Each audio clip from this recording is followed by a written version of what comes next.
For more than 2 decades, Vladimir Putin built his power on a simple and ruthless logic: trust no one fully, but trust your inner circle more than anyone else.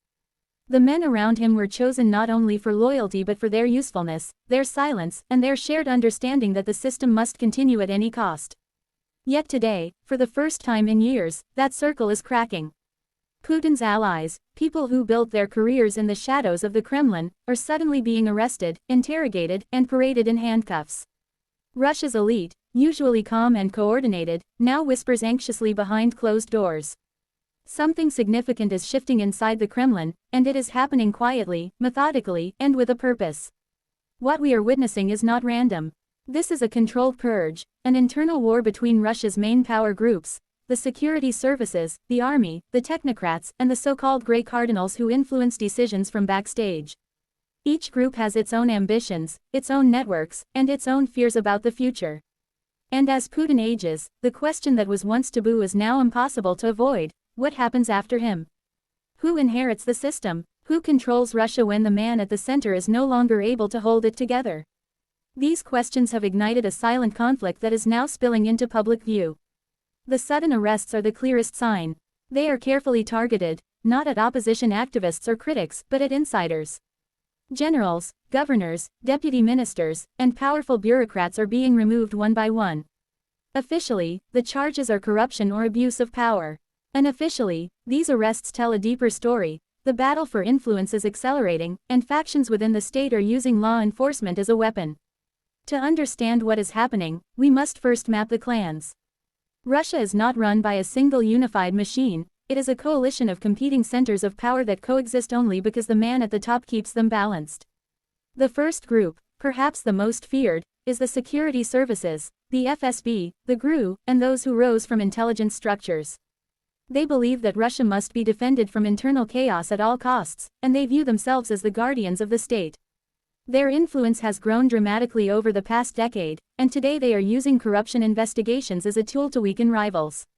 The second group is the army. Once politically passive, the military has become more assertive in recent years, especially as Russia's foreign policy became increasingly militarized. High-ranking officers want resources, autonomy, and respect, and they resent interference from civilian bureaucrats or the security services. When military officials are arrested, it signals not only punishment but a deliberate rebalancing of power inside the state. Then there are the technocrats, the economists, analysts, and financial managers who run Russia's budget, central bank, and key ministries. They are not ideological. Their loyalty is to stability, economic survival, and avoiding collapse. They do not have political ambitions. Their power comes from expertise and necessity. But as sanctions tighten and economic pressures increase, the technocrats' influence grows, and this makes them targets of those who want more control over the state's finances. Finally, there are the grey cardinals, the shadow players behind Putin, advisors, longtime friends, and oligarchs who maintain influence through personal ties, not formal institutions. They rarely appear in public, but their interests are deeply embedded in every sector of the Russian economy. These figures fear instability most of all, because instability threatens their wealth. All of these groups understand that the future of Russia is being shaped right now, not in some distant moment. The question of succession, what happens after Putin, is no longer theoretical. It is real, urgent, and dangerous. And that is why these arrests matter. They are signals, warnings, and power plays. They show which clan is rising, which is falling, and which alliances are being quietly formed. Inside Russia, the mood among officials is one of anxiety. People in government buildings are suddenly nervous about answering their phones, signing documents, or being too visible. Conversations happen in whispers. Rumors spread faster than facts. Nobody knows who might be next. And this fear is intentional. A frightened elite is easier to control. But it also becomes unpredictable. When key figures feel threatened, they may seek allies, create factions, or even explore the once unthinkable option of pushing for leadership change. The risk of a palace coup, a change from within, not from the streets, has never been higher. This does not mean tanks rolling into Red Square or generals storming the Kremlin. In Russia's system, a coup would be quiet, bureaucratic, and hidden. It would look like an unexpected resignation, or health decision. It would be managed through paperwork, not gunfire. But the consequences would be enormous. When a highly concentrated system loses its central figure, everything can change in a split second. What does this mean for ordinary Russians? For now, not much is visible. Life continues, businesses operate, and people go to work. But underneath the surface, the system is tightening. When elites fight, the public eventually pays the price. Economic policies may shift abruptly. Regions may be pressured harder for loyalty. Media may become even more controlled. A crackdown could widen if the leadership feels insecure. At the same time, internal conflict can also expose weaknesses in the system. When state institutions are used to fight internal enemies instead of solving real problems, the quality of governance declines. Corruption investigations become political tools, not justice. Budget decisions become favors, not strategy. And Russia's long-term stability becomes more fragile. In my conversations with people inside the country, officials, analysts, ordinary citizens, the dominant feeling is uncertainty. People say the same thing in different ways. The system feels shaky. Not collapsing, not breaking apart, but unstable. It no longer moves with the predictable rhythm of the past. Every month brings new surprises. Every arrest sends a message. As someone living in exile, I see the Russian picture from two angles, from inside the system through my contacts, and from outside through data, numbers, and public reporting. And these two perspectives align. The Kremlin is undergoing its most significant internal reconfiguration in years. It is not yet a crisis, but it is a transition. Transitions can be peaceful, or they can be dangerous.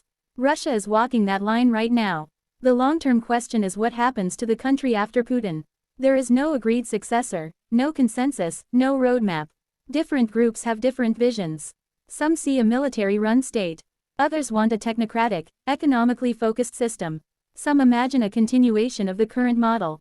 A few hope for reforms. But none of these paths can be realized without conflict among elites. Fixing Russia, making it stable, functional, and prosperous, requires more than a new name in the Kremlin. It requires institutions that are stronger than personalities, courts that are independent, an economy based not on raw materials but on innovation, and a society that can speak without fear.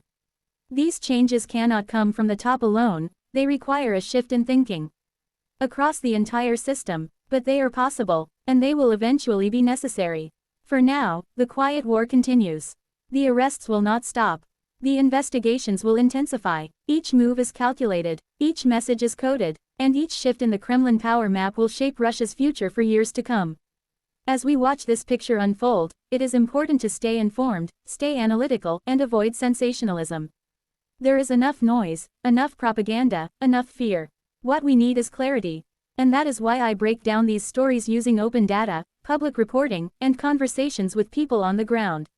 No hype, no conspiracy theories, just facts and informed interpretation.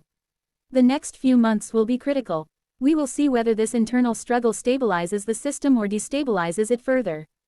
We will see whether the Kremlin unifies around a single direction or fractures into competing agendas. And we will see how much pressure ordinary Russians feel as the elite fights among themselves. Stay with me as we continue tracking these developments together.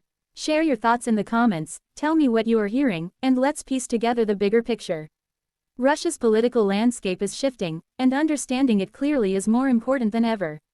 If you want, I can also create SEO-optimized title, description, tags, and hashtags for this episode.